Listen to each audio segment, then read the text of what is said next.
హరి ఓం. Hit TV ప్రేక్షకులకు శుభాభివందనములు. దేవి భాగవతానికి స్వాగతం.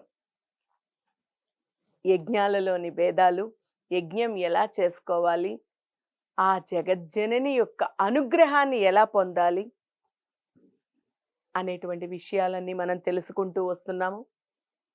ఎప్పుడైతే వ్యాసుల వారు జనమేజయునికి ఈ యొక్క యజ్ఞాల గురించి అంటే వివరిస్తూ వచ్చారో, వివిధ రకాలైనటువంటి యజ్ఞాలన్నీ చెబుతూ వచ్చారో, అప్పుడు జనమేజయునికి ఒక సందేహం వచ్చింది.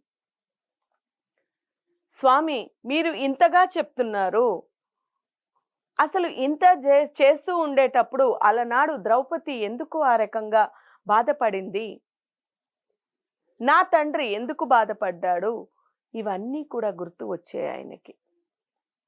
అంటే పాండవ వంశీయులుగానే ఈయన కూడా ఉన్నాడు కాబట్టి, ఎందుకు మా పూర్వీకులు ఇంత తెలిసి ఇంత దైవాంశ సంభూతులుగా జన్మించి సైతం వారెందుకు ఇబ్బందులు పడ్డారు, కీచకుడి చేతిలోని ద్రౌపది ఎందుకు పడ్డాది, అలాగే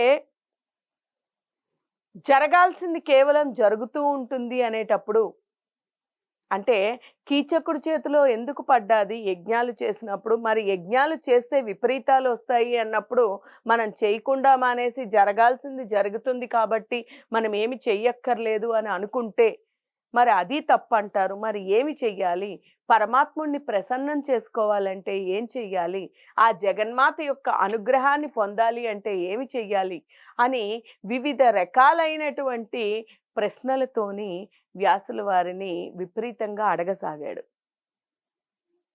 అంటే జరగాల్సింది జరుగుతుంది. కొంతమంది అంటూ ఉంటారు, ఈ రోజుల్లో కూడా బాగా అంటూ ఉంటాం, జాతకాలు చూపిస్తాం, ఏది నువ్వు ఎన్ని చేసినా జరగాల్సింది జరక్క మానదు అంటాం.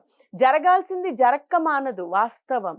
ఎందుకంటే ప్రారబ్ధ కర్మానుసారంగా ఈ జీవితంలో జరగాల్సింది జరక్క మానదు, ఇది వాస్తవం. ఇది నీకు ఈ సమయంలో ఇది జరుగుతుంది అంటే అది జరక్క మానదు, అది వాస్తవమే.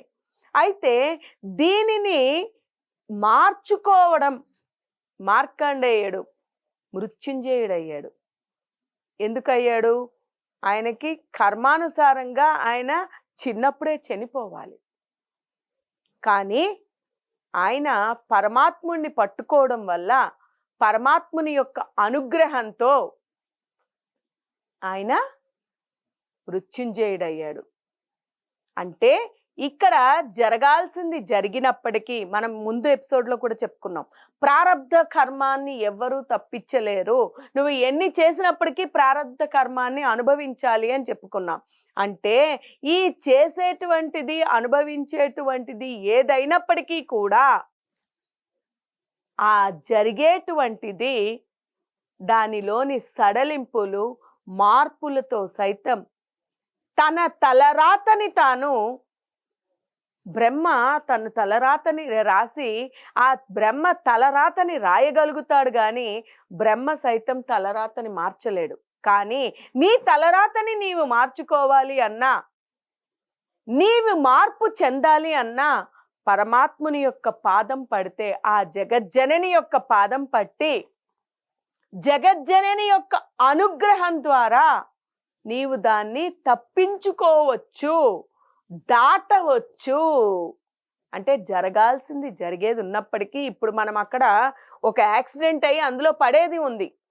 ఆ యాక్సిడెంట్ అయ్యి అటు ఇటు కాకుండా ఘోరాతి ఘోరమైనటువంటి స్థితిలో నరకయాతన అనుభవిస్తూ పడకుండా ఒక చిన్న గీతగా పడి అక్కడి నుంచి తప్పించుకునేటువంటి అవకాశం లభ్యమవుతుంది. అది భగవంతుని యొక్క పాదం పడితే మనకి లభించేటువంటి విషయం. అందుకనే ఎవరమైనప్పటికీ కూడా నీ తండ్రి, జనమేజయునితో వ్యాసుల వారు చెప్తున్నారు, నీ తండ్రి అసలు మనకి మరణించే సమయం ఆసన్నమయ్యింది, మనం మరణిస్తాము అని తెలియడము చాలా అదృష్టం, చాలా అదృష్టం. అయితే ఈ తెలిసి కూడా ఆయన ఏం చేశాడు, ఉన్నటువంటి ఆ అవకాశాన్ని సద్వినియోగం చేసుకోకుండా వచ్చినటువంటి ఆ అదృష్టాన్ని, అంటే తెలిసినటువంటి ఆయన అదృష్టాన్ని పారద్రోలుకుని, ఒకటి శాపగ్రస్తుడు, అంటే ఒక శాపానికి గురయ్యాడు. 2 తన చేసేటువంటి కర్మల ద్వారా, పని ద్వారా ఇంకా దేహాభిమానాన్ని వదలకుండా, ఎంత దైవ అంశంగా దైవాంశ సంభూతుల నుంచి జన్మించినప్పటికీ కూడా ఆయన ఈ దేహభ్రాంతితో ఇదే శాశ్వతం అనుకుని ఎలాగ ఈ మరణగండం నుంచి తప్పించుకోవాలి, నేను ఎలా రక్షింపబడాలి, నేను ఎలాగ ఆ సర్పాలని అంతం చెయ్యాలి అనేటువంటి ఈ భావనతోని ఆయన జీవనం గడిపాడు కాబట్టే ఆయన తప్పు చేశాడు.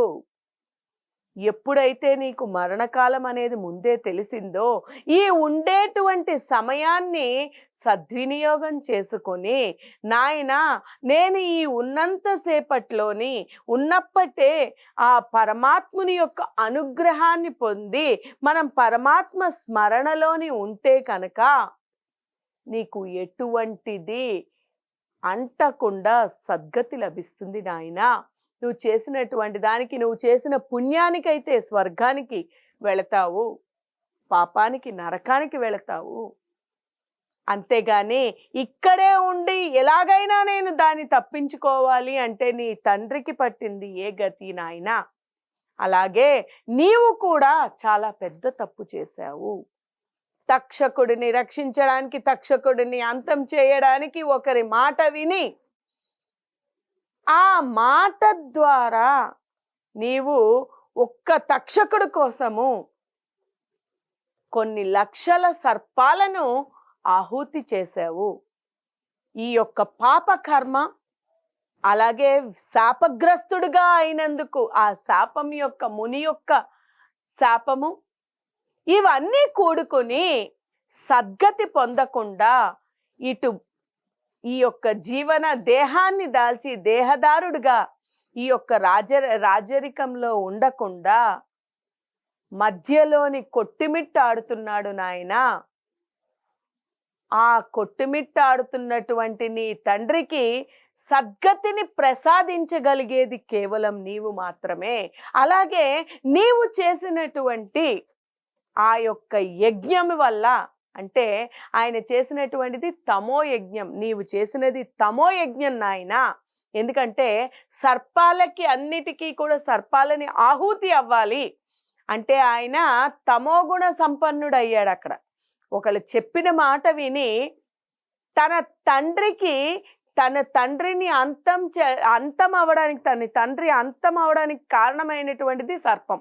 అందుకని ఆ సర్పాలన్నీ కూడా అంతమైపోవాలి అంటే, ఎప్పుడైనా ఒక జీవిని బాధ పెట్టాలి అనుకుంటే అది ఏదైనా కానియండి, మనం ఇప్పుడు దీని ద్వారా మనము తెలుసుకోవాల్సినటువంటిది ఏదంటే, మనము చేసేటువంటి పని మనము అవతలి వారికి బాధ కలిగించినట్టయితే, అది కేవలం మనుషులనే కాదు, ఏ జీవి అయినప్పటికీ కూడా మనము చేస్తున్నటువంటి దాని వల్ల ఎవరైనా కూడా ఇబ్బంది పడుతున్నారు అంటే కనుక దాని యొక్క ఫలితాన్ని మనము అనుభవించాలి, అధోగతి పాలు అవ్వక తప్పదు అనేటువంటి విషయాన్ని మనం దీని ద్వారా గ్రహించవచ్చు. ఆయన చేసినటువంటిది యజ్ఞం, తమో యజ్ఞం చేశాడు. కానీ ఆ యజ్ఞంలో ఆయన చేసినటువంటిది కొన్ని లక్షల సర్పాల యొక్క జీవితాలని అంతం చేశాడు. అంటే ఆ యొక్క అగ్నిగుండంలోని పడుతూ ఆ సర్పాలన్నీ కూడా ఆ అగ్నిగుండంలో పడి, ఆ మంటల్లో పడి కాలుతూ ఆవేదన చెందినటువంటి ఆ ఆవేదన యొక్క పాపమంతా కూడా నీకే కలిగింది నాయనా. ఇది ఒక పాపం అయితే, నీ తండ్రి చేసినటువంటి ఆ పాపానికి సర్పం యొక్క కాటుకి గురి అయ్యాడు, అంతటి దుర్మరణాన్ని పొందాడు. ఆయన చేసినటువంటి తప్పుకి ఆయనని ఎవరూ అదే ఆ రోజే ఆయన నాకు శాశ్వతమైనటువంటిది ఈ దేహం కాదు, ఈ రాజ్యం కాదు, నేను ఇక్కడ ఉండాల్సిన అవసరం లేదు, నాకు ముందరగానే నా మరణం తెలిసింది కాబట్టి ఆ పరమాత్ముడినే స్మరించుకుంటూ పరమాత్ముడి అనుగ్రహాన్ని పొందుతాను అంటే ఇదంతా లభ్యం కాకపోయేది, ఇదంతా జరగకపోయేది.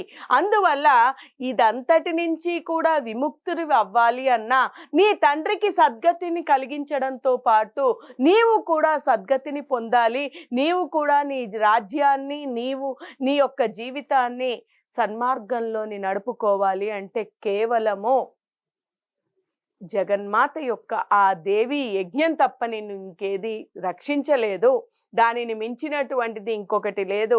ఈ యొక్క సృష్టి ప్రారంభములోని సృష్టిని నడపడానికి సృష్టి ప్రారంభంలోని శ్రీ మహావిష్ణువే సాక్షాత్ జగత్ పాలకుడైనటువంటి ఆ శ్రీ మహావిష్ణువే ఆ యజ్ఞం చేశాడు నాయన.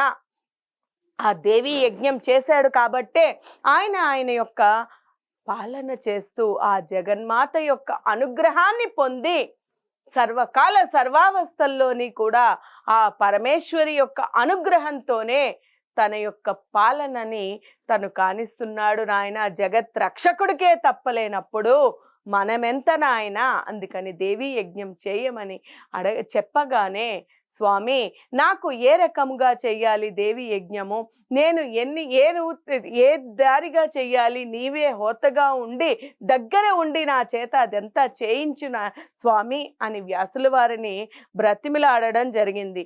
అలాగే ఎప్పుడైతే ఈ రకంగా చెప్పారో వ్యాసుల వారిని అడుగుతూ వ్యాసుల వారి యొక్క అనుగ్రహంతోని ఆయన ఇంకొకటి కూడా అడిగారు. స్వామి నీవు ఇంత చెప్తున్నావు, జగత్తుని పాలించినటువంటి విష్ణువు సైతం యజ్ఞం చేశాడు అన్నావు, ఆయన జగత్తుకే రక్షకుడు, జగత్ పాలకుడు, ఆయన ఎందుకు చేయాల్సి వచ్చింది? జగత్తు మొదలు సృష్టి మొదలుకే ఆయన ఎందుకు చేశారు? ఈ వివరం కూడా నాకు వివరించి నేను ఎలా దేవి యజ్ఞం చేయాలో నాకు తెలియపరచండి అని కోరుకున్నాడు. అది ఎలా చేయాలి, విష్ణువు ఎందుకు యజ్ఞం చేయాల్సి వచ్చింది, ఆ జగన్మాత యొక్క అనుగ్రహాన్ని ఎందుకు పొందాల్సి వచ్చింది అనేది రాబోయే ఎపిసోడ్లో మనం తెలుసుకుందాం. హరి ఓం తత్సత్.